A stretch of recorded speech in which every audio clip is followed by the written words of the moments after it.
empresa, emprendimiento, mercado laboral, finanzas. Una mirada anticipada al futuro en temas empresariales y financieros.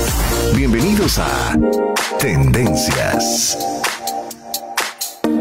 Y gracias a Dios, hoy es lunes. Sea usted bienvenido a Tendencias, el último lunes del mes de marzo, Semana Santa, Semana Mayor.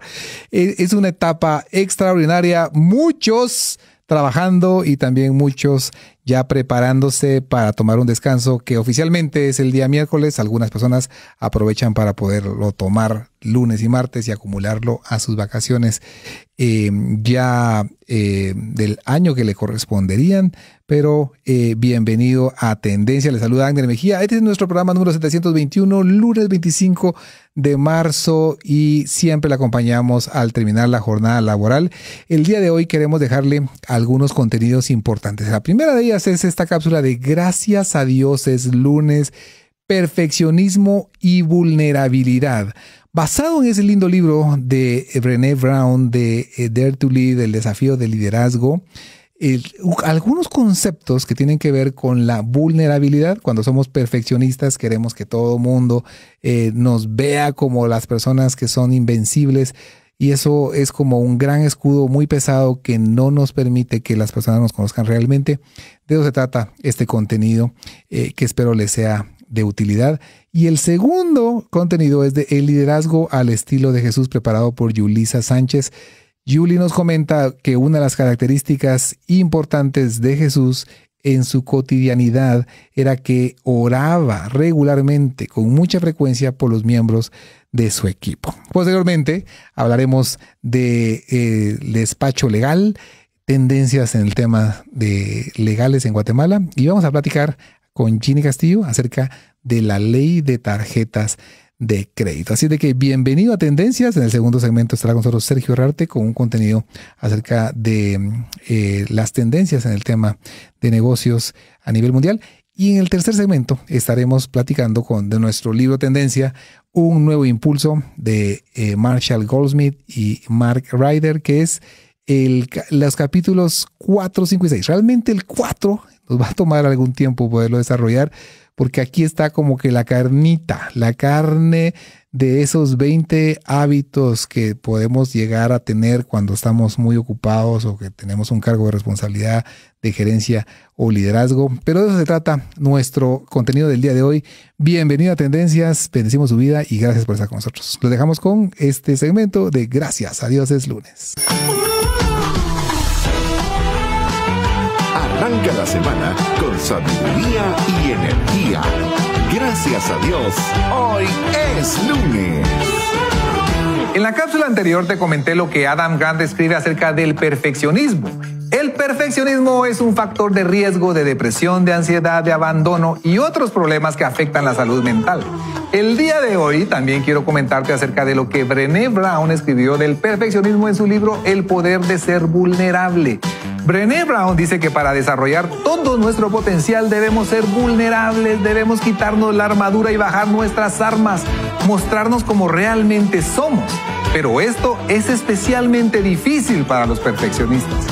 El perfeccionista tiene temor de ser juzgado y un gran temor a fracasar. El perfeccionismo está rodeado de muchos mitos. Por ejemplo, el perfeccionismo no es igual a la búsqueda de excelencia. Hacer las cosas perfectas nos aleja de la excelencia porque nos atascamos en los detalles que consumen muchos recursos de tiempo, energía y dinero. 2. El perfeccionismo no tiene ninguna relación con el logro ni el crecimiento. El perfeccionismo es una medida defensiva. Es como cargar un escudo muy pesado. Piensas que te protegerá, pero la realidad es que impide avanzar. El perfeccionismo no es superación personal, sino al contrario, es intentar ganarte la aprobación de otros. La mayoría de los perfeccionistas crecieron siendo elogiados. En algún momento adoptaron el peligroso y equivocado pensamiento de soy lo que logro y lo bien que lo logro. Número 4, el perfeccionismo no se centra en uno mismo, se centra en lo que piensan los demás. Constantemente se están preguntando qué pensará la gente. Y número 5, el perfeccionismo no es la clave del éxito. Más bien, las investigaciones revelan que el perfeccionismo está correlacionado con la pérdida de muchas oportunidades.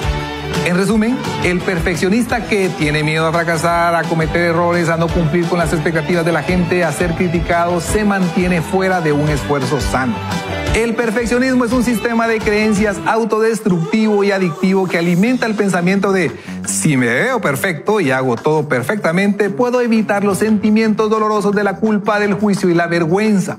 El perfeccionismo es adictivo porque cuando experimentas vergüenza, juicio y culpa, llegas a creer que es porque no eres lo suficientemente perfecto. Así es que para evitar el perfeccionismo debemos tener conversaciones sanadoras.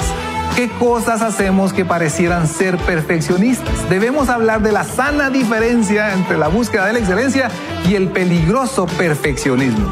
Así es que evitando ser perfeccionista, pero avanzando con excelencia, iniciamos una nueva semana. Gracias a Dios, hoy es lunes. Arranca la semana con sabiduría y energía. Gracias a Dios, hoy es lunes. Y gracias a Dios, hoy es lunes y un lunes extraordinario donde yo le deseo muchas bendiciones, muchos éxitos y espero que esté empezando con mucho optimismo y con mucha energía su semana. Hoy vamos a conversar en este segmento liderazgo al estilo de Jesús en una característica más, en una cualidad que Jesús mostró en su liderazgo por la tierra y que obviamente Él lo sigue haciendo, nada más que ahora desde el cielo, donde nosotros sabemos que Él está a la diestra de Dios, el Padre, pero que Él quiso dejarnos estas cosas como ejemplo para que nosotros podamos seguir su modelo de liderazgo. Así que esta cualidad de Jesús, quizá una de las más importantes de todas, es que Él oró y oraba con mucha frecuencia por los miembros de su equipo. Jesús sabía la importancia de la oración. Y fíjense que, imagínense qué tipo de liderazgo tendríamos en este país si todos los líderes a cargo de los equipos de trabajo en las organizaciones gastaran más tiempo, mucho más tiempo en orar por sus equipos, por cada una de las personas que conforman sus equipos de trabajo y oraran también por lo que acontece en la organización. Les aseguro que tendríamos resultados mucho más extraordinarios de los que podemos ver. Y es importante entender esto porque la oración es sin duda una práctica espiritual muy, muy relevante. No solo relevante, es necesaria, es importante. Porque la oración nos conecta con Dios, la oración nos permite recibir la guía, la dirección, la sabiduría de Dios. Y qué mejor que eso para tomar decisiones en el liderazgo. La oración, además, cuando lo hacemos con mucha fe, puede desatar milagros increíbles, milagros que realmente pueden impactar la vida de las personas. Orar por los miembros de nuestro equipo es importante. Eso a ellos les puede brindar consuelo, les puede traer fortaleza emocional, fortaleza espiritual, paz interior. Y eso es importante porque la gente necesita que oremos por ellos. Eso debería de ser también parte fundamental de nuestro liderazgo. Orar por otros es una forma de mostrar amor, empatía y solidaridad con los demás, con los miembros de nuestro equipo. Pero también eso nos ayuda a generar un mayor sentido de comunidad y una conexión espiritual con ellos. Y eso es importante porque si nosotros hacemos esto con sinceridad, con compasión y con fe, de verdad vamos a desatar el poder sobrenatural de Dios en la vida de ellos, en la vida de nuestras organizaciones y en nuestra propia vida. Es importante enfocarnos entonces no solo en nuestras propias necesidades, sino en las necesidades de los miembros del equipo. ¿Cuáles son los deseos? ¿Cuáles son las preocupaciones que ellos tienen? ¿Cuáles son los sueños que ellos tienen? ¿Cuáles son sus anhelos? Y hay que mantener una actitud de mucho apoyo y de amor incondicional hacia ellos. Así que es importante que tomemos este modelo importantísimo de verdad, porque es algo que fue clave, que fue la columna vertebral del liderazgo de Jesús, el corazón del liderazgo de Jesús. Jesús oró por los miembros de su equipo. Todo el tiempo que él oraba, oraba pensando en ellos. Y vean que a veces quizá lo hizo de manera particular, de manera individual, y a veces lo hizo de manera colectiva, pero él siempre oraba. Y por eso nosotros como líderes, si queremos imitarlo, si queremos tener un estilo de liderazgo como Jesús, debemos incorporar la oración por los miembros de nuestro equipo. Oremos no solamente por las metas que tenemos por delante, por los resultados que queremos conseguir.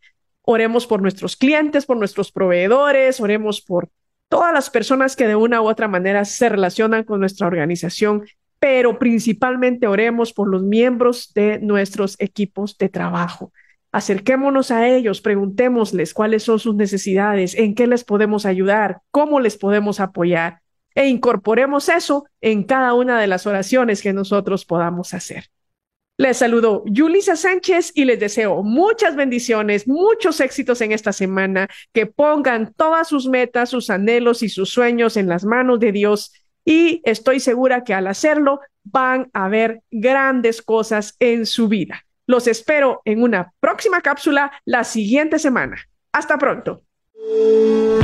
Conozcamos y conversemos sobre las novedades legales que pueden tener impacto en tus negocios, empresa y vida cotidiana. Despacho Legal. Y gracias a Dios, amigos, hoy es lunes de Semana Santa y muchos han aprovechado para pedir vacaciones y poderlas gozar, prolongando su descanso. Otros aún seguimos trabajando, pero siempre con la mejor de las actitudes y los ánimos. Mi nombre es Ginny Castillo y hoy vengo a compartir con ustedes en este segmento de Despacho Legal. Y quiero empezar a invitarlos y que imaginemos cómo sería el mundo laboral si se pudiera trabajar desde un hotel en la playa, desde el carro, desde la comodidad de su casa o desde cualquier otra parte que usted y su empleador acuerden, aún así fuera lejos de Guatemala, podría ser inclusive en otro país.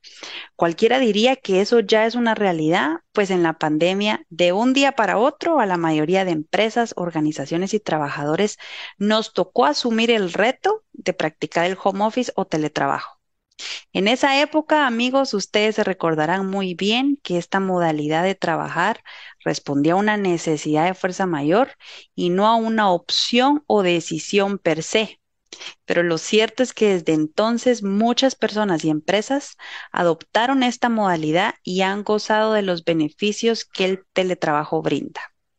Estos son muchísimos, pero naturalmente hay una eficiencia en los espacios de ocupación en instalaciones y oficina, reducción de costos operativos, hasta una mejor calidad de vida que ha permitido administrar el tiempo de forma flexible, permitiendo no solo alcanzar los objetivos del trabajo, sino también ahorrar tiempo de desplazamiento. Que dicho sea de paso, últimamente, a cómo está el tráfico, esto es muchísimo tiempo. Y es que ahora ese tiempo lo ocupamos en otras actividades, por ejemplo, mayor convivencia familiar o incluso hacer ejercicio, incursionar en estudios, tener espacios de crecimiento espiritual o simplemente para relajarnos y descansar un poco más, y todo esto se vale. Son muchas las bondades que el teletrabajo nos ofrece, pero ha habido un temor natural detrás de su implementación. Y esto obedece a la falta de regulación que permite a todas las partes, empleadores y trabajadores, conocer las implicaciones, derechos y obligaciones que se rigen alrededor de esta modalidad. Hoy por hoy, nuestro Código de Trabajo no lo reconoce expresamente y por eso quiero compartirles esta tendencia legal. Y es que en el Congreso de la República se discute una iniciativa de ley denominada Ley de Teletrabajo. En la iniciativa de ley inician definiendo el teletrabajo como todo servicio que presta el trabajador, sea material y o intelectual, o de ambos géneros, en virtud de un contrato o relación de trabajo que le permite realizar dicha actividad fuera del centro de trabajo del patrono a través del uso de las tecnologías de la información y comunicación como herramientas principales para su ejecución. Una definición un poco complicada para lo que nosotros ya reconocemos que ocurre en la práctica, y es poder trabajar fuera de la oficina o el domicilio que estamos acostumbrados a identificar de las empresas o de los empleadores u organizaciones según sea el caso concreto, ¿no? Pero ¿cómo lo ejecutamos o gracias a qué? Pues sí, a utilizar el Internet, a utilizar la tecnología a nuestro favor. Y prácticamente es así como define el teletrabajo. Un aspecto muy importante que la iniciativa de ley pretende es reconocer que el teletrabajo es voluntario y sus condiciones deberán ser acordadas mutuamente entre las partes. Para las relaciones laborales que están por comenzar, esto pareciera no ser un reto, pero para aquellas relaciones de trabajo que mantenían una modalidad de trabajo presencial y han migrado o desean migrar a una modalidad de teletrabajo, la iniciativa establece que debe ser aceptado expresamente por el trabajador. Esto significa que se tendrán que modificar los contratos de trabajo y los reglamentos interiores de trabajo para que sea reflejado en estos documentos esta modalidad de trabajar. Otros aspectos interesantes de la iniciativa y que queremos compartir con ustedes son las modalidades y jornadas que se reconocen. Y es que, a ver, atendiendo al lugar en donde se ejecutan las funciones o servicios del trabajador, las modalidades de teletrabajo que se reconoce son tres: modalidad autónoma, el trabajo móvil y la modalidad de teletrabajo suplementario. Y ustedes me van a decir, Ginny, ¿pero qué es todo esto? Y no se preocupen que estamos acá para que yo les cuente. La modalidad autónoma refiere al teletrabajo que se ejerce desde el domicilio del trabajador o un lugar determinado por las partes. Es decir, patrono y trabajador han acordado que el trabajo se prestará en X lugar. La segunda modalidad, que refiere al teletrabajo móvil, es cuando las partes no han acordado ningún lugar específico y por tanto puede ejecutarse libremente desde cualquier lugar y en este caso pues es el trabajador el que prefiere determinada ubicación o locación.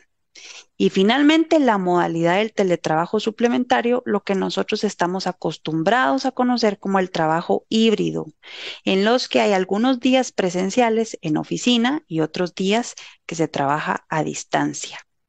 Pero también la iniciativa de ley contempla jornadas y las asigna según el nivel de conexión que va a tener el trabajador en la ejecución de sus funciones y también contempla tres tipos de jornadas. Una en una clasificación conectado, segundo desconectado y tercero parcial. De nuevo, ¿qué es esto? La clasificación que refiere a la jornada de conectado o conectada indica que el trabajador va a estar permanentemente conectado durante toda la jornada, indistintamente si es una jornada diurna, nocturna o mixta. Desconectado implica que el trabajador no está permanente ni constantemente conectado, solo cuando requiere conectarse o utilizar la tecnología para llevar a cabo sus funciones. Y parcialmente cuando hay actividades que se ejecutan de forma presencial y otras que se ejecutan de forma o en la modalidad de teletrabajo. Realmente hay muchos aspectos claves que ameritan que los diputados del Congreso revisen con mucho cuidado esta ley y finalmente la discutan y pueda ser aprobada. Pero es verdad que necesitamos certeza jurídica alrededor de este tema. Y a la audiencia que nos escucha hoy, si es que esta iniciativa de ley se vuelve una ley vigente, queremos que ustedes tengan en conocimiento y en su mente cuáles son esas consideraciones más importantes que se nos plantea con esta ley. Por ejemplo, establece que en el contrato de trabajo debe indicarse la dirección del lugar en que se ejecutará el trabajo en los casos de teletrabajo autónomo. Si ustedes se recuerdan, hace un par de minutos les comenté que la modalidad de teletrabajo autónomo es cuando las partes han designado un lugar específico para que el trabajo se lleve a cabo. Y esto es muy importante, pues imagínese usted que usted ha acordado que va a practicar el teletrabajo desde la comodidad de su casa y de repente alguien toca su puerta y es un inspector de trabajo. ¿Lo dejaría entrar? ¿Bajo qué condiciones?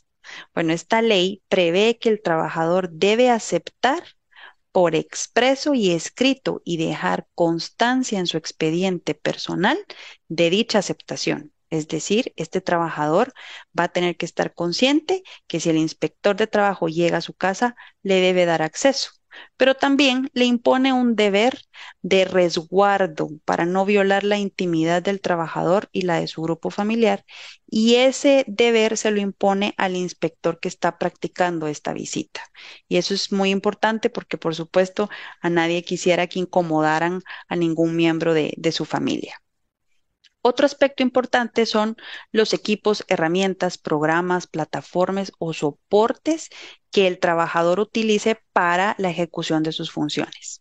Entonces, si es el trabajador quien utiliza su propio equipo para el desarrollo de sus actividades, la ley prevé que es el empleador quien debe compensar la totalidad de los gastos que sean necesarios para dicha ejecución. Pero si el equipo es provisto por el empleador, entonces es el trabajador quien debe ser responsable de su uso correcto. También es responsable de dar aviso oportuno cuando sea el momento de realizar mantenimiento, reparaciones o sustituciones de dichas herramientas, pero también tendrá que evitar que esos bienes, herramientas de trabajo, sean utilizados por personas ajenas a la relación. Es decir, que si usted tiene una computadora que le ha sido entregada como una herramienta de trabajo para la ejecución de sus funciones, usted no puede dar esa computadora o ese iPad a sus hijos para que vean caricaturas, para que vean videos. No se puede. Un tercer elemento importantísimo son las condiciones de seguridad informática, de protección de datos y de confidencialidad que el trabajador no solo debe recibir una capacitación para poder comprender las implicaciones, sino también debe reconocer la responsabilidad que hay detrás de la custodia, protección y resguardos de los equipos de trabajo y del manejo de información confidencial y sensible a la que va a tener acceso fuera del control de las instalaciones del empleador. Esto, por supuesto, representa un tremendo reto y los empleadores tendrán que diseñar los mecanismos adecuados para poder proteger sus herramientas, para poder sensibilizar a su fuerza laboral y que haya un debido conocimiento y un debido cuidado sobre las mismas. Por supuesto, un elemento que no está ajeno a la modalidad de teletrabajo son las medidas de salud y seguridad ocupacional. Y es que la ley prevé que indistintamente en dónde se ejecute un trabajo, tienen que diseñarse y tienen que implementarse y es responsabilidad de las empresas que se cumplan, como también responsabilidad del trabajador cumplirlas. La modalidad de teletrabajo está sujeto a distintas modalidades, como ya lo hemos conversado, la modalidad autónoma, móvil, suplementaria, como también la jornada en una función de conexión, desconexión o parcialmente conectados, pero esto debe especificarse en el contrato, pues sin lugar a duda, atendiendo a cada uno de estos detalles, son los derechos y obligaciones específicos que van a regirse y que las partes deberán honrar. Por supuesto, uno de los aspectos que también importa que conozcamos es el deber de aplicar programas de inducción y capacitación que permitan a las partes conocer las implicaciones y pautas que deben seguirse en el teletrabajo, incluyendo también los métodos de control de cumplimiento que los empleadores utilizarán para medir que las jornadas estén siendo cumplidas, como también los objetivos que han sido trazados. Finalmente, amigos, quisiera resaltar que la iniciativa de ley es muy clara en que no puede haber discriminación entre trabajadores que ejecutan sus funciones en la modalidad tradicional presencial como aquellos que ejecutan sus funciones en una modalidad de teletrabajo. Y por lo tanto, los derechos mínimos que aquí hemos discutido en otros segmentos, como lo son el salario mínimo, las prestaciones laborales de bono 14, aguinaldo, vacaciones, licencias con y sin goce de sueldo, indemnización, asuetos, descansos y el acceso al seguro social, no pueden ser afectados y deberán honrarse por igual, indistintamente la modalidad de trabajo que se tenga. El teletrabajo forma parte de nuestra realidad y aunque no todas las empresas, industrias o puestos de trabajo pueden adoptar esta modalidad, pues sabemos que hay algunos casos que esto es incompatible con las funciones o actividades que se desarrollan, pero lo cierto es que sí necesitamos que exista certeza jurídica y un marco legal claro y realista, por lo que ojalá y el Congreso de la República tome como prioridad en su agenda culminar este debate y proceso de legislación. Amigos, hemos llegado al final y mientras que esta ley cobra vigencia, esperamos de verdad que hayan disfrutado del contenido de esta actualización y aprovecho a desearles un feliz descanso, conexión con Dios, con su familia, con sus amigos y espero que nos volvamos a encontrar en otra ocasión en el segmento de Despacho Legal. Nos vamos a una breve pausa y volvemos con el resto del contenido que hemos preparado para ustedes. Buenas tardes. Aprendamos con diferentes expertos sobre temas de actualidad en La Entrevista. Hola, queridísima audiencia de Tendencias 98.1. Como que si nada, se está acabando el primer trimestre del año. Impresionante, es algo... El otro día estaba hablando con algunos amigos sobre lo rápido que se está yendo este año. Entonces, si usted se siente como yo, bienvenido al club. Yo siempre tengo un dicho de ya va a ser Navidad. Siempre digo ya va a ser Navidad desde enero. Con lo rápido que se acaba el año. Queridísima audiencia, mi nombre es Sergio Herrarte. Yo estoy haciendo una serie de segmentos una vez al mes, más o menos, en donde estoy entrevistando distintos actores, distintos personajes. Normalmente trato de entrevistar un público variado, amplio, que abarquen los temas que yo manejo en mi ámbito profesional, que son temas básicamente financieros, económicos y políticos. ¿Por qué manejo temas políticos yo? Yo no soy politólogo de carrera ni de profesión, pero aunque mi formación universitaria sí es comercio internacional, yo me dediqué en los últimos 15, ya casi 15 años de carrera, después de ir a vivir a Brasil, a México, a España, a Panamá, me dediqué al mundo de los negocios y en los últimos años al mundo estrictamente financiero. El análisis político coyuntural es algo que siempre me ha acompañado. Yo creo que es un valor agregado y es algo que me ayuda mucho a tomar decisiones profesionales, financieras, económicas. En esta ocasión tengo el placer de tener como invitada a Alejandra Martínez. Alejandra, antes de yo leer su descripción personal, Alejandra es una analista venezolana con la que yo he tenido el placer de compartir aula virtual y nos hemos topado en algunos otros foros que Alejandra ha tenido el obsequio de invitarme a escuchar análisis en los que ella ha participado de manera directa e indirecta. Hay un tipo de análisis que se hace a puerta cerrada en el mundo académico que a mí me parece fantástico, que es donde se discuten las entrañas de lo que está pasando en la región. Y yo tuve el gusto y el honor de ser parte de un grupo en donde yo creo que yo entré de colado realmente, pero me topé con una serie de académicos fantásticos, que entre ellos está Alejandra, que analizan la región de una manera realmente privilegiada. Para mí ha sido privilegiado, con insights muy interesantes regionalmente. Alejandra pues ahora nos va a contar un poco de su origen, pero hoy vamos a hablar de Venezuela, lo que está pasando con las elecciones allá, y déjeme decirle, porque creo que es importante antes de presentar a Alejandra. Venezuela ha sido un bastión del socialismo del siglo XXI en las últimas 2 décadas. Es una fuente de financiamiento de movimientos de izquierda extrema, izquierda no tan extrema, y una agenda interesante que, es mi opinión, viene desde Cuba. Y hay mucha literatura al respecto. Si usted la quiere, yo se la puedo mandar. No lo digo yo, no es un tema conspiracional, es un tema académico. Pero entre esas y otras opiniones, Venezuela es un punto de referencia para para ver un termómetro de lo extremo que está pasando en la región y que muchos creemos que podría ser como infeccioso, digámoslo de esa manera. Venezuela, todos sabemos la historia de Venezuela de alguna u otra manera, era un país fantástico antes de que llegara el socialismo. ¿Por qué es importante hablar de este tipo de cosas? Y yo lo voy a decir muy rápido porque ya tenemos que empezar con la entrevista.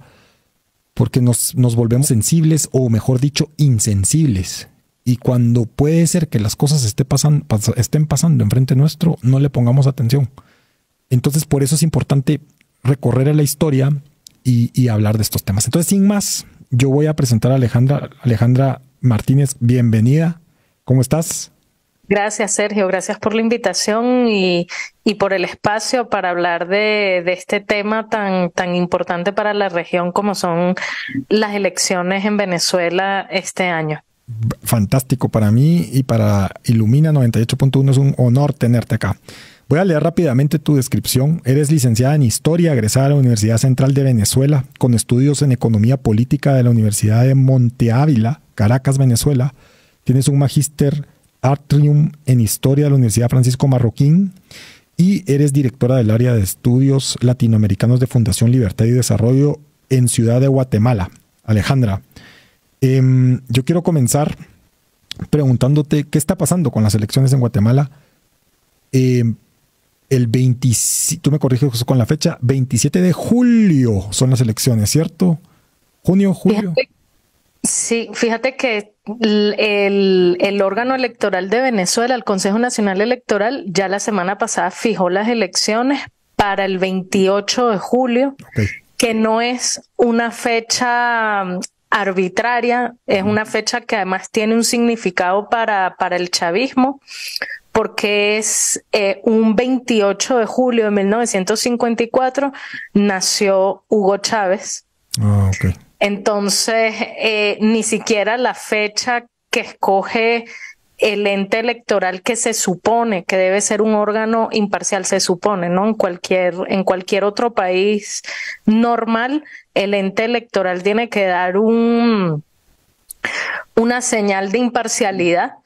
Y fíjate cómo son las cosas en Venezuela, que el órgano electoral escoge precisamente la fecha del nacimiento de Hugo Chávez para hacer las elecciones presidenciales, ¿no? Que corresponderían a este año.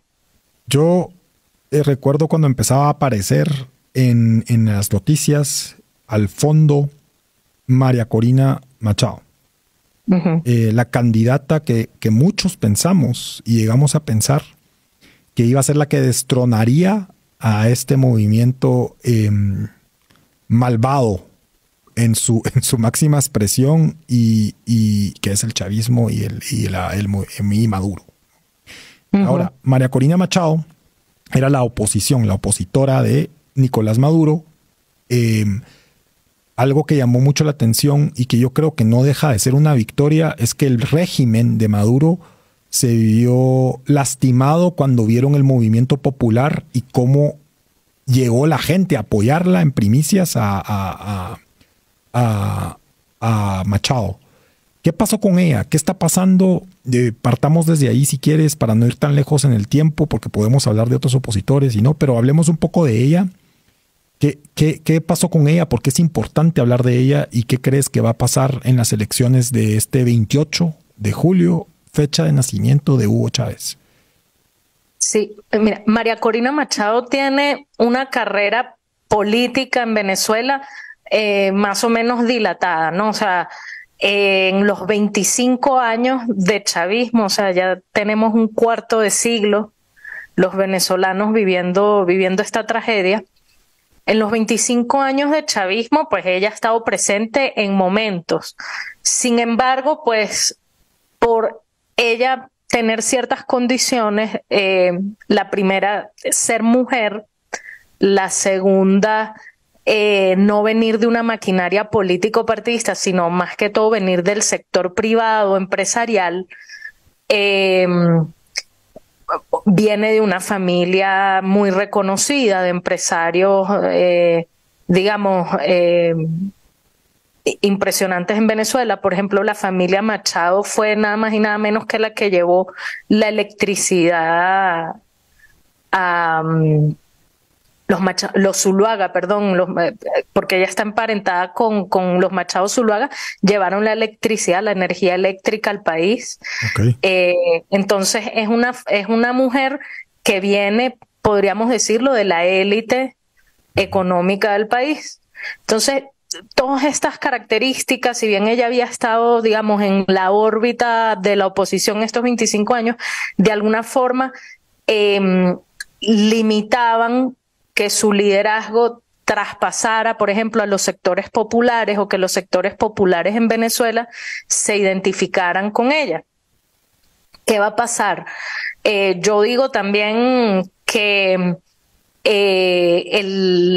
parte también de la tragedia del chavismo es fagocitar, destruir a cualquier liderazgo opositor, o sea, se queman muy rápido. Recordamos en 2013 a Capriles, que fue candidato contra Chávez, luego a Leopoldo López, que lo metieron preso, luego en 2019 a Juan Guaidó, ahora es María Corina, ¿no? Entonces, básicamente los liderazgos opositores, diríamos coloquialmente aquí en Guatemala, se queman tan rápido precisamente por lo difícil que es enfrentarse a una maquinaria autoritaria como lo es el chavismo. Entonces, te puedo poner el ejemplo, hace un año no se vislumbraba ningún liderazgo, o sea, la oposición venezolana parecía ser un desierto.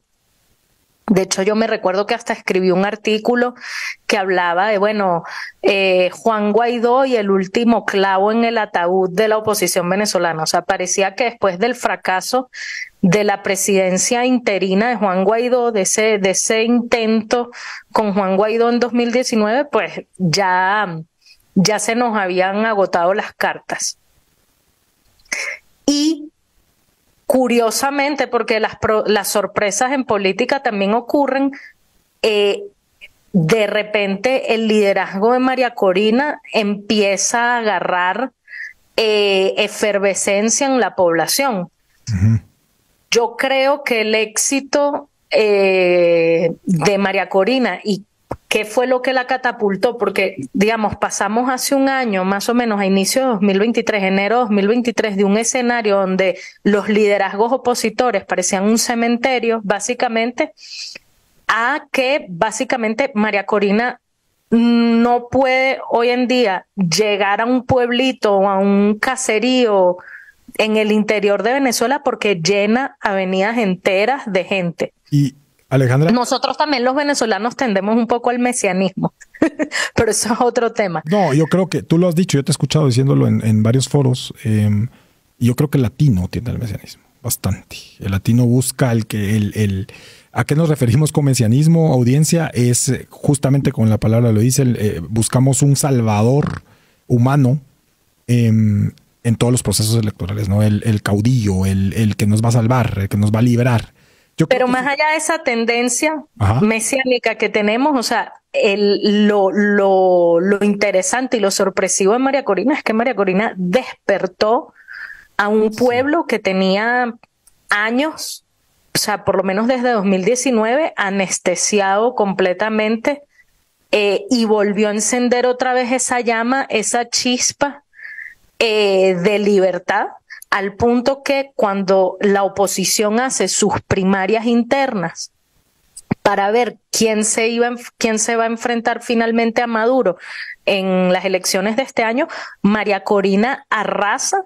Primero logra lo que nadie pensó que iba a lograr, que era que votaran 2,5 millones de venezolanos dentro y fuera de Venezuela, saliéramos todos a votar en esa elección primaria, y el segundo obstáculo que derribó es que la votamos, porque yo me incluyo, con un 92% de los votos para ella. Te estoy hablando de un crisol de por lo menos 10 otros candidatos de oposición que se estaban midiendo en esa elección y ella sale ganadora con el 92% de los votos. Entonces, lo que ha pasado con María Corina es un fenómeno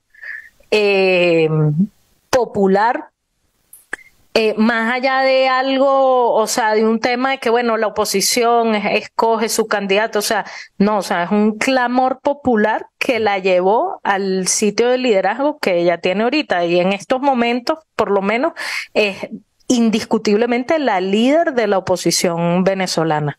Alejandra, dos preguntas.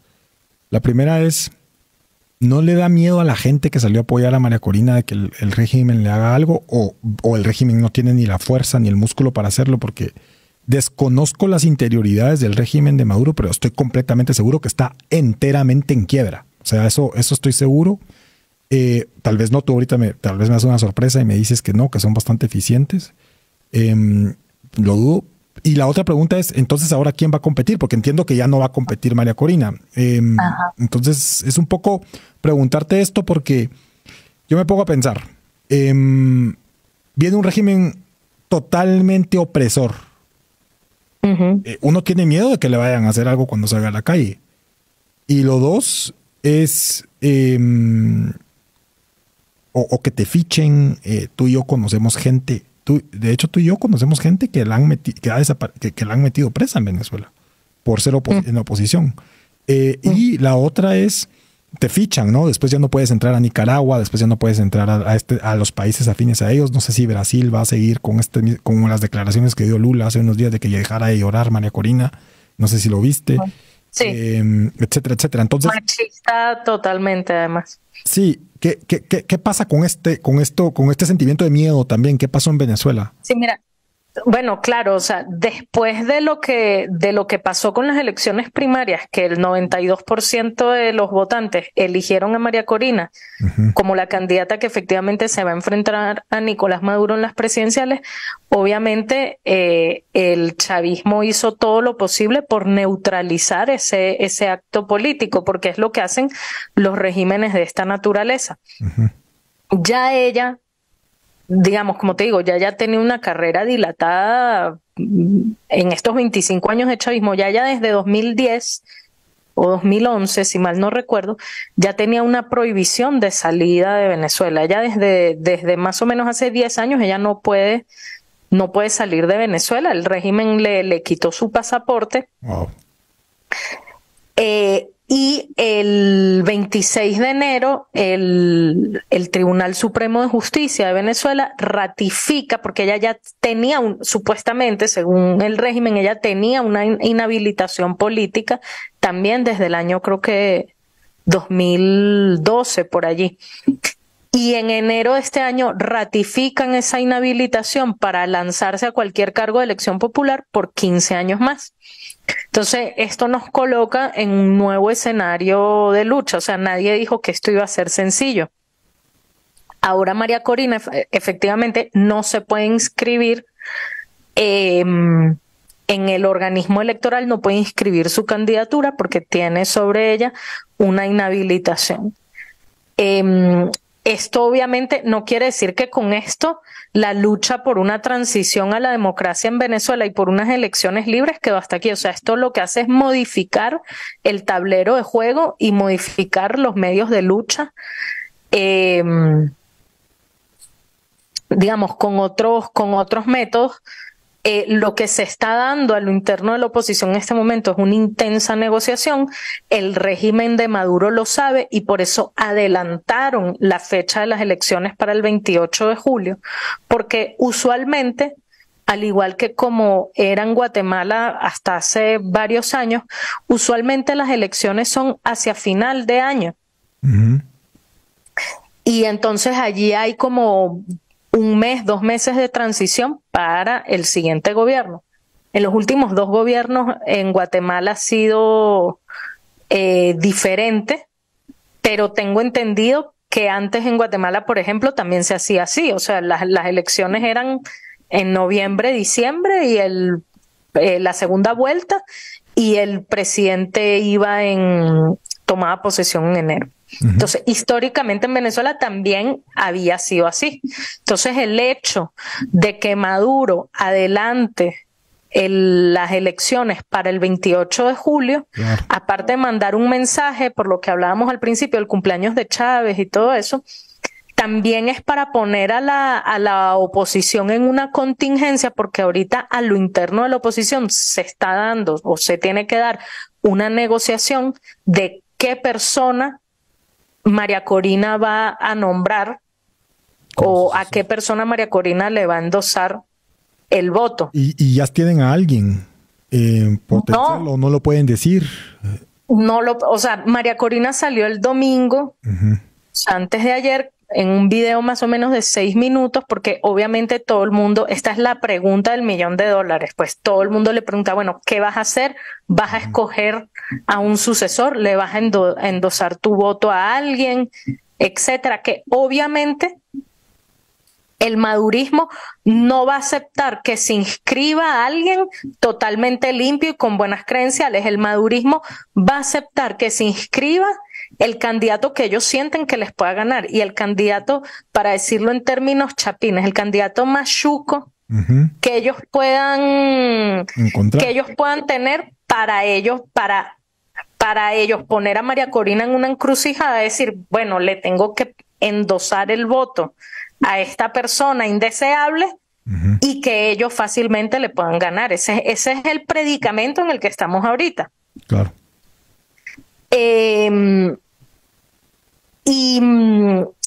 Ella sale diciendo como que miren, o sea, no me pidan ahorita que yo diga nada, tomaré las decisiones en el momento oportuno. O sea, ella no puede, por lógica política, pero también si estuviéramos en una guerra, esto es lógica militar también. O sea, claro, no puedes adelantarle tu estrategia a tu enemigo, porque allí es donde tu enemigo se aprovecha para destruirte. Si esto fuese un partido de fútbol, que sé que ustedes los chapines son muy futboleros, si esto fuese un partido de fútbol, ella tendría que llamar a votar por X o por Y en el minuto 89 del partido. Claro. Si no es que en el tiempo extra. Ahora, le va a quedar al chavismo 6 meses para hacer y deshacer si es que llegaran a perder esas elecciones, digamos. Y ahí puede pasar cualquier cosa. Mira, Alejandra, nos quedan pocos minutos de esta entrevista fantástica. A ver, entonces, 28 de julio, potenciales elecciones, el panorama pinta a que Maduro siga. O sea, la expectativa es que haya, yo creo que la victoria o algo bueno es lo que pasó, ¿verdad? Se mandó un mensaje y se dijo, cuidado, hay oposición. Ahora puede ser malo porque le da tiempo también al chavismo, a Maduro, a agarrarse fuerte y limpiar esas grietas que creo que ya identificaron que les quedó. Pero yo creo que se mandó un mensaje internacional también. Yo he visto que los presidentes regionales por lo menos se sienten obligados a decir, a no apoyarlo tanto como veíamos antes. Lula es el presidente de Brasil es el único que yo he visto que abiertamente lo apoya. A Petro le cuesta no apoyarlo en público, pero la oposición colombiana lo obliga a medio separarse un poco de él, aunque yo creo que a Petro le cuesta y le duele mucho hacerlo. Hay demasiada afinidad ideológica. Y etcétera, etcétera, etcétera. Y ahí voy a parar. Pero, ¿qué va a pasar? ¿Tú crees que va a haber un cambio? ¿Crees que puede ganar la oposición? ¿Crees que definitivamente no? Etcétera. Mira, te puedo decir, o sea, sí hay oportunidad de convertir esto, o sea, de ganar una elección. Ok. Sí hay oportunidad de que se gane la elección. Pero en política, y más haciendo política en un contexto autoritario como el venezolano, se tienen que pensar los escenarios un día a la vez. Ok. Entonces vamos viviendo un día a la vez y vamos viendo cómo se va desenvolviendo todo un día a la vez. Lo primero es lograr ganar las elecciones. obviamente con todo en contra, con la maquinaria estatal autoritaria, represiva, torturadora del chavismo. Entonces, lo primero es ganarles en las urnas. Ya la segunda fase es, ¿logrará tomar posesión en esos 6 meses? Entre que si llega a ganar la elección y va a tomar posesión, ¿logrará hacerlo? Aquí ya pasaríamos a otra fase, pero no nos podemos adelantar a ese escenario. O sea, lo primero es efectivamente ver si se les puede ganar en las urnas. ¿Que el chavismo va a hacer todo por quedarse en el poder? Sí, pero también hay una variable a tomar en cuenta. Es la primera vez en 25 años de chavismo que el 80%, si no es que más, de la población venezolana los quiere fuera del poder. Okay. Esto es inédito porque recuérdate que el chavismo, una de las cosas que lo caracterizaba era que tenía una base electoral muy fuerte y una maquinaria de acarreo de votos fortísima. Entonces, tenía una base popular muy grande. Es la primera vez en la historia que todo el pueblo en conjunto, la gran mayoría del pueblo, quiere que se vayan. Sí. Y esto no había pasado antes. Si ellos lograran robarse estas elecciones, que están haciendo todo lo posible por hacerlo, pasaríamos a otra fase. En el caso venezolano, pasaríamos a una fase ya al estilo, o sea, una élite que nadie la quiere, o sea, que no, en las mediciones no pasan ni del 3% de aprobación. Maduro es el que más aprobación tiene y tiene 6% de aprobación. Okay. Eso nunca antes había pasado. Entonces, pasaríamos a otra fase del chavismo donde por primera vez gobernarían siendo tremendamente impopulares y con básicamente toda la población en contra. Entonces, ese escenario que no es descartable porque vemos muchas dictaduras en el mundo que no necesitan ser populares para gobernar, pero digamos, ese caso no había sido no había sucedido en Venezuela hasta este momento. Entraríamos a otra fase. Sí. De lo que ha sido la historia del chavismo. Yo te quiero decir algo antes de que nos quedan 4 minutos. Fíjate que puede pasar también en uno de los escenarios que pierdan la elección a propósito y empiecen a desgastar a la salvación. Puede ser también. Como creo yo que intentó el kirchnerismo. Bueno, Milei es un caso diferente, pero Milei desde el día 1 que entró sabía que lo iban a empezar a desgastar. Día 1. Acoso continuo, sin parar. Entonces eso también desgasta a la oposición un poco.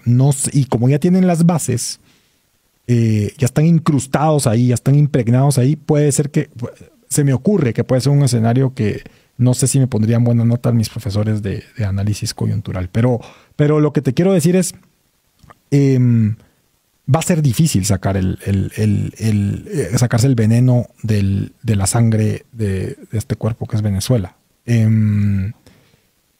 25 años. Yo he conocido gente que nunca vivió fuera del chavismo. A mí eso me impresionó una vez. Yo estaba en Panamá y hablé con un joven, y me dijo, no, yo nunca he conocido otra cosa que no sea el régimen de Chávez, el régimen. Y yo, wow. O sea, sí hay gente que ya vivió solamente el régimen. 25. Cuando Chávez ganó las elecciones en el 98, yo tenía 8 años. Sí, imagínate. Ahorita tengo 34. Yo quiero terminar con una pregunta muy rápida. ¿Crees que es importante para Guatemala este tema o crees que Guatemala lo puede ver de lejos y pensar, siguiéndolo viendo como un tema aislado, digamos? Yo creo que es vital para Guatemala y para la región, porque esto es un tema que hemos tocado muchísimas veces. O sea, el epicentro, obviamente, de la desestabilización en la región está en La Habana, Cuba.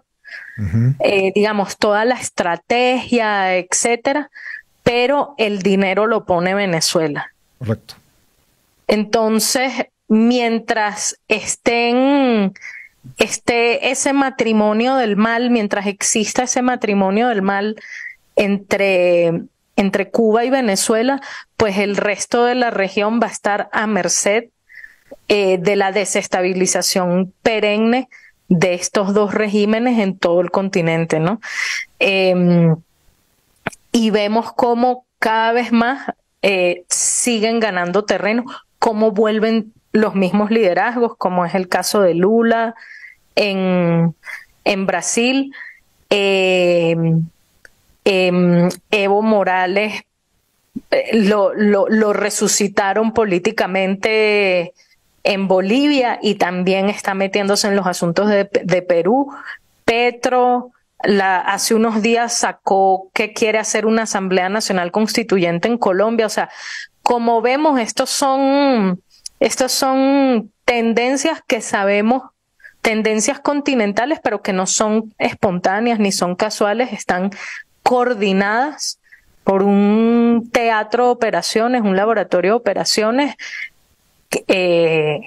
con dos sedes, La Habana y Caracas. Entonces, es determinante.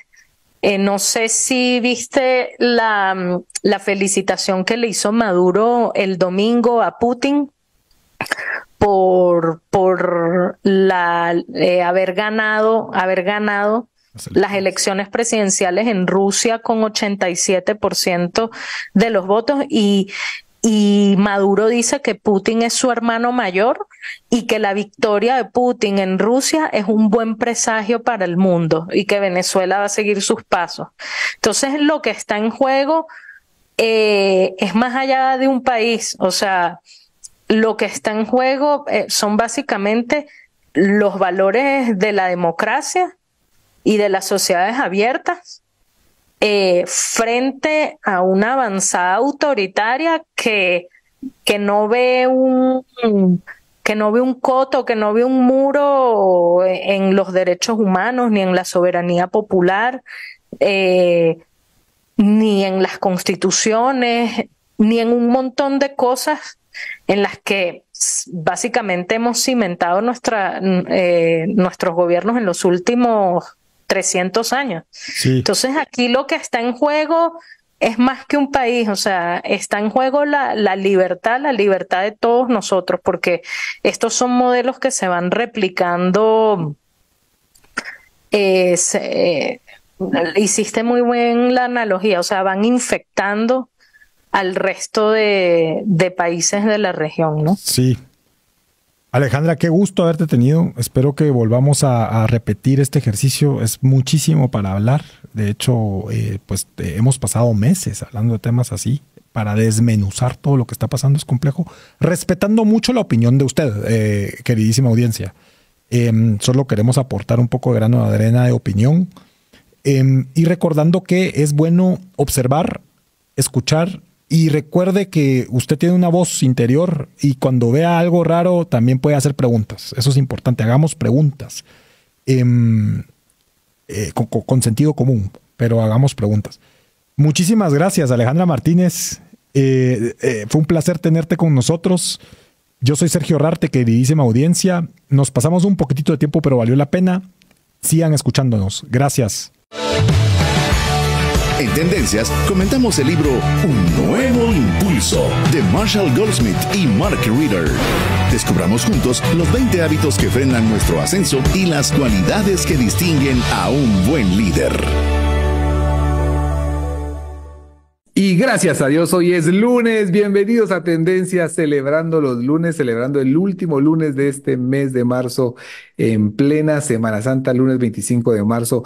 Este es nuestro programa número 721 y estamos en nuestro tercer segmento en el libro Tendencia, que nos corresponde el libro Un Nuevo Impulso, y justamente hoy vamos a estar hablando de los primeros 5 hábitos que frenan su ascenso. El subtítulo de este libro es justamente ese: Descubra los 20 hábitos que frenan su ascenso, de Marshall Goldsmith y de Mark Reeder. Entonces estaremos conversando junto con Edgar Gramajo y con Walter Maeda. Walter, Edgar, bienvenidos a Tendencias. Hola amigos, muchas gracias. Aquí muy contentos de compartir con ustedes. Hola Walter, hola Aner, buenas noches. Pues un gusto por acá también estar nuevamente compartiendo con ustedes en este último lunes del mes de marzo y bueno, listos para compartir lo que nos trae Marshall Goldsmith y estos hábitos que nos pueden estar frenando nuestro crecimiento. El autor menciona justo en el capítulo anterior de que existen cierta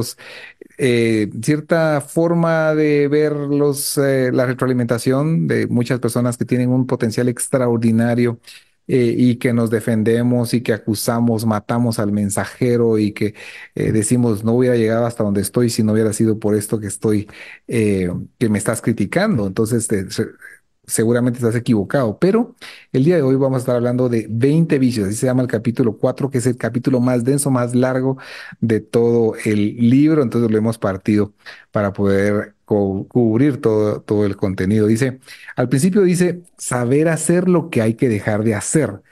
Él habla, siendo Peter Drucker su mentor, dice, Peter Drucker decía, pasamos mucho tiempo enseñando a los directivos qué es lo que tienen que hacer, pero no invertimos el tiempo suficiente en enseñar a los líderes qué es lo que no tienen que hacer o lo que tienen que dejar de hacer. La mitad de los líderes que he conocido no necesitan aprender lo que tienen que hacer, lo que necesitan es aprender lo que tienen que dejar de hacer. Y dice, obtenemos el reconocimiento por hacer algo bueno, rara vez lo obtenemos por dejar de hacer algo malo. Sin embargo, ambas cosas son la cara y la cruz de la misma moneda. En lugar de su habitual lista de hacer, empiece con su lista de no hacer. Y eso me pegó a mí, porque también dije, sí, seguramente no he pensado en qué cosas tengo que dejar de hacer. ¿Qué te pareció a vos, Walter, este concepto? Bueno, a mí me gustó porque yo creo que somos personas que estamos formándonos para tener éxito. O sea, nadie estudia, nadie va a un trabajo o nadie forma una familia para fracasar. ¿Qué buscamos todos al final? Tener éxito. Sin embargo, para tener éxito no solo es de hacer algo, también hay que dejar de hacer algo. Y eso está interesante dentro del libro. Hay algo que me gustó, una pregunta que hace el autor cuando dice, ¿somos capaces de admitir en qué nos estamos equivocando? Y pone un ejemplo. Por ejemplo, yo estuve trabajando por muchos años en temas de telecomunicaciones y pone el ejemplo de Gerald Lane, que él era el presidente de Time Warner y se fusiona con American Online, AOL. Y eso ocasionó esa fusión, lejos de pensar en que un negocio de video con un negocio de internet al fusionarse va a dar un crecimiento, lejos de eso ocasionó una pérdida, dice, pérdida del 80% del valor de las acciones.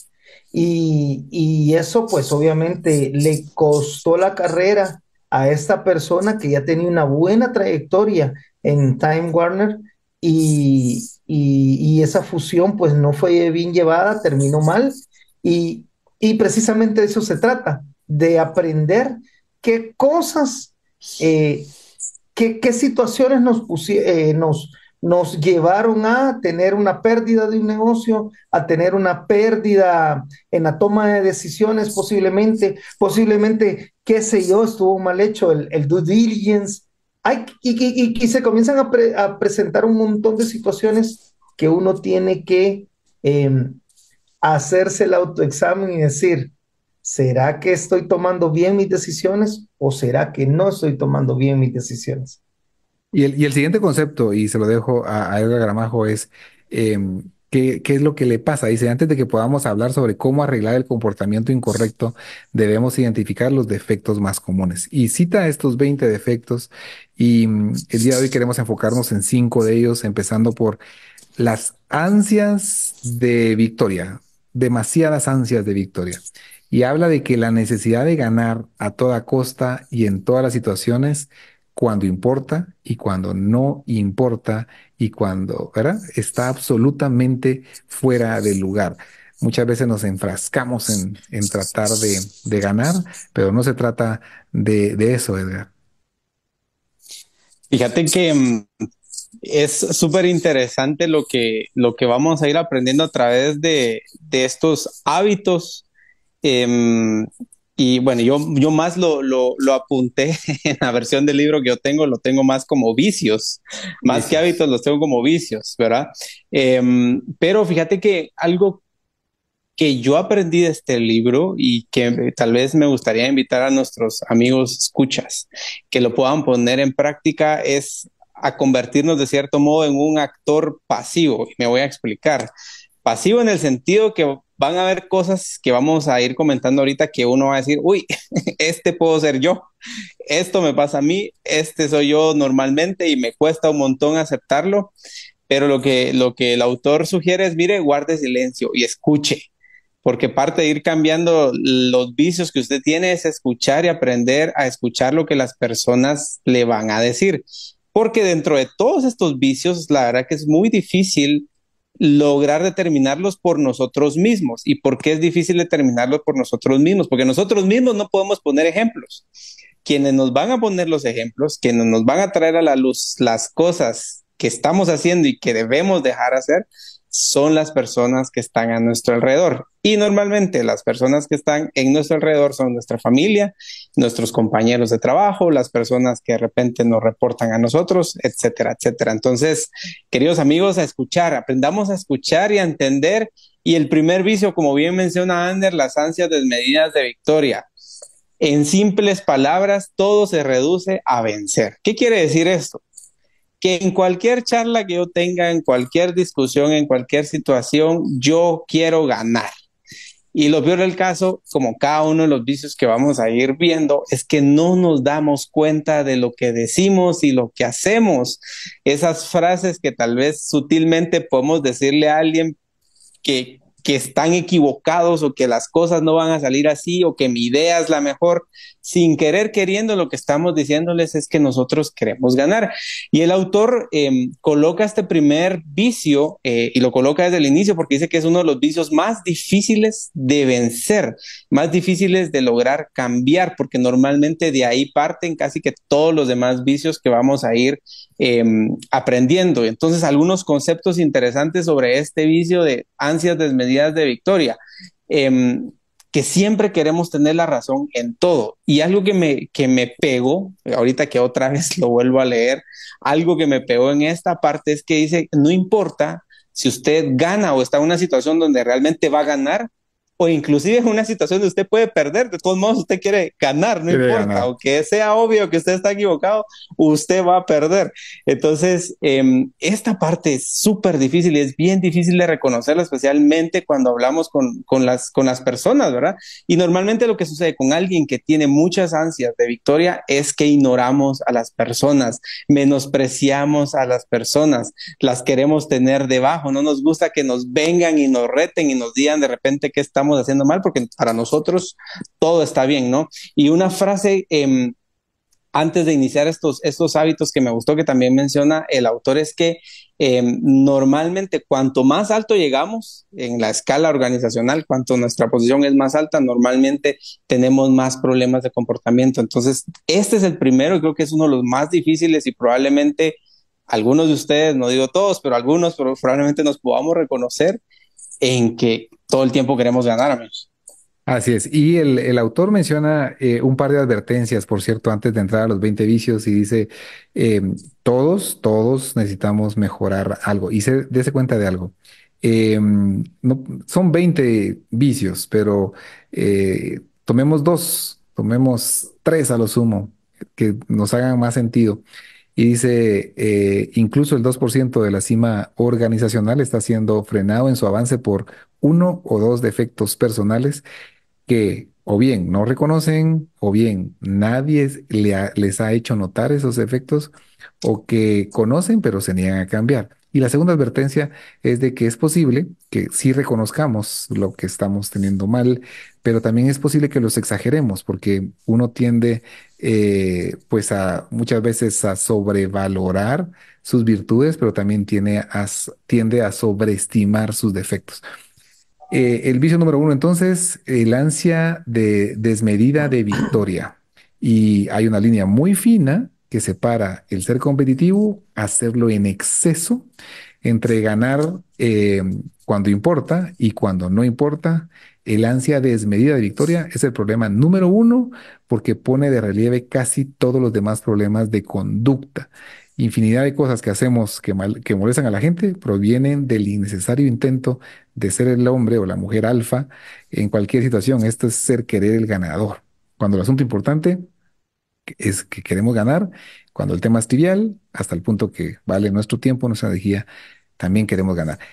Ese es el vicio número uno. Vicio número dos, mi querido Walter Maeda, puntualizar en Puntualizar en exceso. exceso. ¿A qué se refiere eso? Mira, ay, qué interesante. Puntualizar en exceso, bueno, es común que entre líderes que estamos acostumbrados a dirigir, establezcamos una dirección verticalista, y así lo dice el autor. Somos demasiado verticales en la comunicación.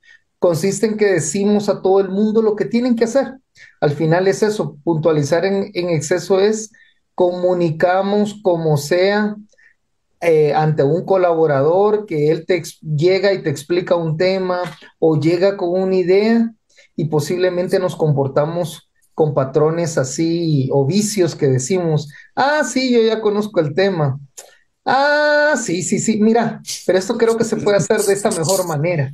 Es increíble porque hacemos recomendaciones a los colaboradores de lo que ellos nos comparten. Em, y se nos olvida que nosotros estamos, cuando estamos en una posición de liderazgo, a mí me encanta esto y lo voy a leer así textual, disculpen, pero es textual. Recuerde que debemos convertir a los demás en ganadores y no vernos exclusivamente nosotros como único ganador. Entonces, el vicio número dos de puntualizar en exceso es queremos controlar la conversación, queremos controlar lo que nos dice nuestro equipo.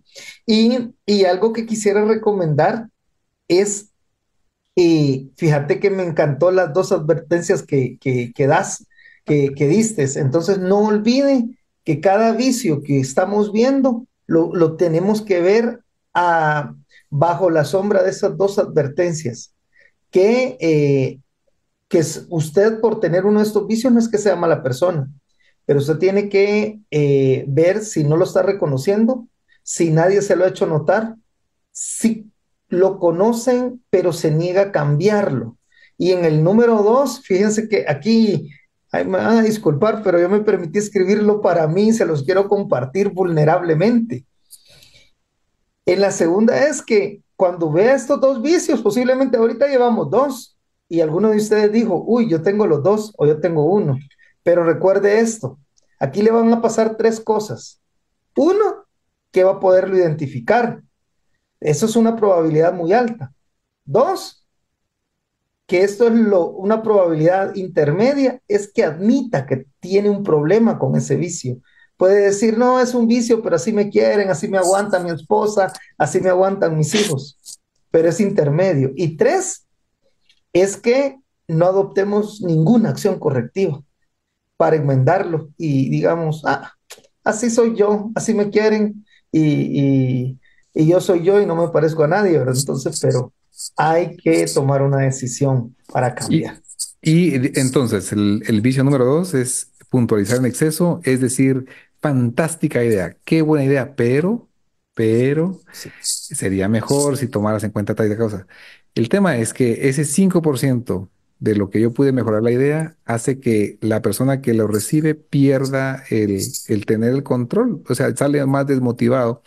Él dice, eh, mi idea ahora es su idea y ahora salgo de su despacho menos entusiasmado que cuando entré, porque ya no es mi idea. Entonces tenemos que aprender a callarnos y dice, cuanto más arriba llegue en la organización, mayor es su necesidad de convertir a los demás en ganadores y no ser usted solamente ganador. Eso es lo que mencionaba Walter también. Y número tres. Si me permitís, Anner, perdón, también, y justo ahorita que tú estabas tocando ese tema, en este puntualizar en exceso y que a veces pudiera sonar que somos sabelotodos, y justo en el ejemplo que estabas dando ahorita, a mí me gustó porque a veces, y vuelvo a decir lo mismo, no nos damos cuenta de las cosas que decimos y no nos damos cuenta del impacto que nuestros comportamientos y nuestras palabras tienen. Fíjense que el ejemplo que da el autor en esta parte es bien bonito. Imagínense que usted está con su equipo de trabajo en una reunión, ¿no? Y viene Aner, yo estoy dirigiendo la mesa y viene Aner y me da la idea y yo digo, Aner, fantástica idea, fantástica. Y luego viene Walter y da una segunda idea y digo, buena idea, Walter, buena idea. Y de repente viene una tercera persona y da una idea y yo ya no digo nada porque ya me cansé de decirle a todos que qué buena idea. Lo que estoy generando en esta tercera persona, pero a la vez en el resto del equipo, es que dirán, bueno, y entonces, ¿qué hacemos? ¿Vamos a seguir diciendo o no? ¿O nos va a hacer de menos? ¿O realmente Aner es su favorito porque solo a él le dijo que fue una fantástica idea? Y esas cosas son las que merman la confianza del equipo. Entonces yo puedo decir, bueno, sí, a Aner le dijo que estaba su idea y sí, se llevó algo bueno, pero ya lo mío, mejor ya no digo nada, ¿verdad? Mejor ya no digo nada. Y el problema que enfrentamos, queridos amigos, es que estamos en una cultura, y yo me atrevería a decir con mucho cariño y mucho respeto, en una cultura donde no promovemos que las personas que están a nuestro alrededor, especialmente las personas que trabajan con nosotros, tengan la libertad y la confianza de venirnos a decir esas cosas, ¿verdad? O sea, y entonces ahí es donde se hace ese problema, porque entonces nosotros seguimos pensando que como decimos y como actuamos es la mejor manera, y entonces es un círculo vicioso que nunca acaba hasta que alguien realmente nos pone un alto y nos dice, mira, ya, o sea, ya mucho de tu comentario así, eso está pasando en el equipo, ¿no? Ese es el reto que tenemos aquí y me gusta escuchar que Walter dice, yo ya apunté algo para mí, eso es bueno porque entonces ya hay algunas cositas que estamos viendo para mejorar. Yo les digo, vuelvo a leerlo y digo, ay, creo que todavía me hace falta mejorar en esta parte. Vicio número 1, entonces, las ansias desmedidas de victoria. El número 2, puntualizar en exceso, es decir, estuvo bien, pero. Y el número 3 es juzgar. No hay nada malo en dar una opinión en el habitual toma y daca o dar y recibir, ¿no? de las discusiones. Pero uno quiere que la gente exprese libremente su conformidad o su desacuerdo. Pero no es correcto que juzguemos a las personas cuando les hemos pedido de manera concreta que expresen sus opiniones acerca de nosotros. A las personas no les gusta que se les critique, por más indirectamente que se haga. Esa es la razón de que el juzgar sea una de las maneras más insidiosas de alejar a la gente e impedirnos alcanzar mayores éxitos. Lo único cierto que resulta de juzgar los esfuerzos del prójimo, dice, por ayudar, es que no vuelvan a hacerlo nunca más. ¿Qué te parece esta vuelta? Ay, miren esa. Ay, no. Yo dije que no me toque, por favor, pero está. Mira, me encantó el ejemplo que pone Lee en el Marshall Goldsmith. Dice, menciona un ejemplo de un médico. ¿Qué pasaría si un médico tiene que atender una fractura? ¿Qué pasaría? Dice. El médico lo más que pregunta es cómo se hizo la fractura, pero el médico no le va a estar preguntando, mire, no, si esta persona, qué sé yo, era una persona que estaba en una cárcel de repente y en una pugna, en una pelea, fue que se quebró un hueso, por ejemplo. Él va a atender a una persona, sea delincuente, sea ama de casa, sea un deportista. Lo único que le preocupa en ese momento al médico es que sane esa fractura, atender esa fractura y que se comience a curar ese hueso. Y me gusta el ejemplo porque el médico no juzga ni condición social, ni estatus económico, ni situación legal incluso. El médico atiende en ese momento. Y eso le hace la analogía al juzgar, a lo que acabas de decir. No juzguemos a esas personas a las cuales les hemos pedido una opinión. Mejor callemos y solamente digamos gracias. No le gusta lo que le dijeron. La recomendación es gracias, no lo había considerado. O gracias, me has dado algo sobre qué pensar. Aunque no esté de acuerdo, comienza a decirlo, gracias. Por ahí al principio incluso el capítulo habla de mantener un lenguaje neutral, dice. Y es parte de eso, de mantener, de hacerse el neutral, de decir gracias y no diga nada más, quédese callado. Así Y es. eso Entonces, es bien difícil, perdón, Anne, y eso es bien difícil de mantener, porque tomos es un hábito y es un vicio que podemos tener, ¿no? Yo puedo ir con Walter y le digo, Walter, ¿qué me aconsejas para que yo pueda jugar mejor básquetbol, por ejemplo, ¿verdad? Y entonces Walter viene y me dice, mira, pues salí a correr todos los días 5 kilómetros y ahí lo corto. Le digo, Walter, pues estás loco, ¿cómo vas a creer? Yo no puedo hacer eso, no estás viendo. Y empiezo, ¿no? Entonces, ¿qué es lo que pasa? La gente se queda como, ok, me pidió un consejo, pero luego de eso me está regañando. ¿Cómo así, verdad? Y eso es lo difícil de la parte juzgar, que no nos damos cuenta, como es algo ya natural dentro de nosotros y que lo hacemos todo el tiempo. Normalmente cómo cuesta cambiar hasta que no nos lo dicen y lo que sugiere el actor, unas frases que yo me quedo al final de este vicio, queridos amigos, es si nosotros aprendemos a no juzgar, lo más probable es que nadie va a discutir con nosotros, ¿verdad? Es decir, que si aprendemos a controlarnos y a saber decir gracias, o si alguien viene y nos da ese consejo, decimos gracias, la verdad es que no lo había considerado, muchas gracias, muy amable por esto, me has dejado con algo en qué pensar, ¿verdad? Frases tan sencillas que la gente dice, bueno, la próxima vez que me pida alguna opinión, yo se la voy a dar. Y lo que decía Walter también, tratar de dar palabras neutrales, ¿verdad? Y algo que me gustó también es que qué pasaría si de repente tuviéramos a un juez ahí en medio de nosotros, ¿verdad? Entre dos personas, ¿qué nos diría realmente? ¿Cómo actuaríamos? Ese es el reto de este vicio, creo yo. muy bien. Y el vicio número 4 es realizar comentarios destructivos. Por cierto, bueno, dice, realizamos los comentarios destructivos sin pensar y por lo tanto sin darnos cuenta o sin siquiera recordarlos, por los que han sido blanco de nuestro desprecio, si es que se acuerdan, ya ni los recuerdan. Eh, Sí. aquí el tema es esto, ¿verdad? Si usted viniera y le dijera, quiero dejar de hacer estos comentarios destructivos y si de ahora en adelante alguno me oye hacer un comentario destructivo, le voy a pagar 10 quetzales. 10 quetzales. Imagínese que le dice eso a su gente. Ayúdeme, por favor, vamos a acabar con esto. 10 quetzales si escuchan que yo estoy diciendo algo malo, pues, o criticando a alguien. Eh, claro, pero en serio, yo de verdad me puse a pensar y dije, ok, la gente va a estar buscándome piedritas para que yo me resbale y que yo pueda estarles pagando esos 10 quetzales.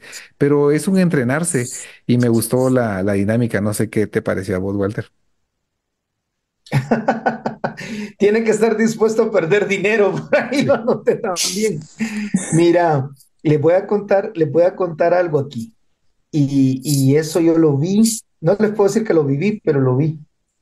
Alguien que en el trabajo decía palabras soeces, aunque estamos hablando de comentarios destructivos, pero lo comenzó a hacer de esa manera, a poner dinero. Bueno, el primer día, si no me equivoco, creo que puso como $25 y, Sí. y para tener una alcancía, un ahorro, pero en realidad, un colchón, más que un ahorro, un colchón, pero en realidad es increíble. A mí me impactó algo, solamente aporta dolor. Y si usted está dañando a alguien aportando dolor, tiene que tomar algún mecanismo que le implique, alguna estrategia que le implique a usted perder algo, para quitarse algo, quitar algo y poner algo, tiene que perder. Y me llamó la atención eso. Si posiblemente toca su bolsillo, yo creo que posiblemente también hay altas eh, probabilidades de que usted deje de hacer esos comentarios. A mí me encantó algo también aquí que lo dice, es un ejemplo de un jefe que le dice al asistente por el color de sus ojos, el asistente le dice que son azules y él le hace un comentario así sarcástico y se burla del color de ojos. Y, y cuando le hacen el examen, una evaluación a 360 viene, perdón, le preguntan a su asistente qué opina de su jefe. Ella todavía recuerda, y eso va a suceder, ¿verdad, amigos? A la gente que dañamos, ellos van a recordar ese día, hasta qué fecha era, qué hora era, cómo usted andaba vestido, todos los detalles se los va a dibujar y se los va a precisar. Y la persona sarcástica no se da cuenta del daño que está haciendo. Y ahí nos da 4 consejos el autor, 4 preguntas que hay que hacernos. Antes de abrir la boca, preguntarse, ¿ayudará ese comentario a mi cliente? ¿Ayudará ese comentario a la empresa? ¿Ayudará este comentario a la persona con la que estoy hablando? ¿Ayudará este comentario a la persona de la que estoy hablando? Si su respuesta es que no va a ayudar, entonces la estrategia correcta es, pues, y lo dice así, no exige tener un doctorado para aplicarla. No haga el comentario y punto. Y punto. Y cabalmente, ¿verdad? No juzgamos entonces. Y vicio número 5, empezar con un no, un pero o un sin embargo, que también lo sugiere como una, también cada vez que diga un no, les pago 10 quetzales, un pero 10 quetzales o un sin embargo. ¿Qué pensás de esto, Edgar? Vos, y siendo vulnerables aquí con ustedes, este fue uno de mis vicios estrella, te cuento. Y Sí. todavía sigo trabajando con esto, eh, porque tiendo a veces a dar una respuesta muy rápida, porque es lo primero que se me viene a la mente. Y entonces a veces pienso que uno este vicio con el puntualizar en exceso, el de juzgar de una vez, digo, no. ¿Verdad? Y entonces lo que sucede, y les comentaba la semana pasada, que justamente reconocer este vicio, yo no había leído este libro en ese momento, pero justamente al practicar este vicio, una persona en una oficina me lo dijo, ¿verdad? Es que mire, usted todo el tiempo dice que no, no escucha, ni siquiera pregunta antes de contestar, o sea, su primera respuesta siempre es no. Yo no uso mucho el sin embargo, el pero a veces todavía, porque sí se siente feo y ya lo he reconocido bastante bien, pero el no lo tengo todavía como a veces muy arraigado. Entonces, ¿qué es lo que sucede? Si alguien me va a decir, mire, ¿será que mañana me puede dar permiso? No, ya a veces ni terminan de dar la frase y ya está diciendo uno que no. Otro ejemplo, de repente llega alguien y le dice, Ander, fíjese que tengo esta buena idea para poder incrementar las ventas y vamos a hacer esto y no sé qué, y de repente viene y dice, pero, el pero, ¿verdad? Dice uno, ya cuando, a mí particularmente, ahora que lo reconozco, cuando yo escucho que alguien me dice, pero digo, ok, ya sé que esto no va a acabar bien, esto no le gusta, entonces ya no insisto. La verdad, ya no insisto porque sé que la persona ya está con la mente. Entonces, ¿qué es lo que nos dice el autor? Tenga conciencia de lo que está usted diciendo. Si no sabe lo que está diciendo, él dice, pone estos ejemplos, ¿verdad? Si uno dice, por ejemplo, empieza con el sí, pero lo que le está diciendo a la otra persona es prepárate para que te contradiga lo que vas a decir ahorita, ¿no?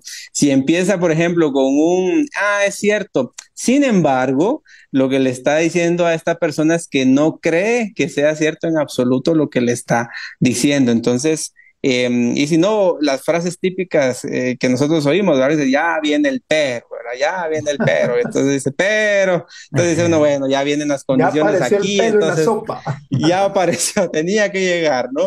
Entonces, lo que nos dice el autor, y este sigue, empieza a hacerlo ya un poquito más individual, pienso yo, escúchese. Escuche cuánta gente en su oficina empieza las frases con pero, con sin embargo, o con cualquier otra palabra que lo que va a hacer es distorsionar lo que la otra persona le está diciendo. Entonces, cuando a mí esta persona me dio ese pequeño feedback sin querer, porque no me dijo te voy a dar feedback, sino me lo dejó ir de una vez así, dije yo, algo tengo que hacer porque eso no está bien, eso no está bien. Y encontré este libro y cuando leí eso fue una de las cosas, dije, este es mío, este es mío porque me reconozco tal cual, que me cuesta no empezar a veces las frases diciendo no. Y después recapacito, porque todavía me pasa, recapacito y digo, bueno, no, a ver, espérame. Voy a rebobinar, contame, a ver de qué se trata y voy a entender qué me estás diciendo. Pero es parte de esto, mis queridos amigos, ir creciendo.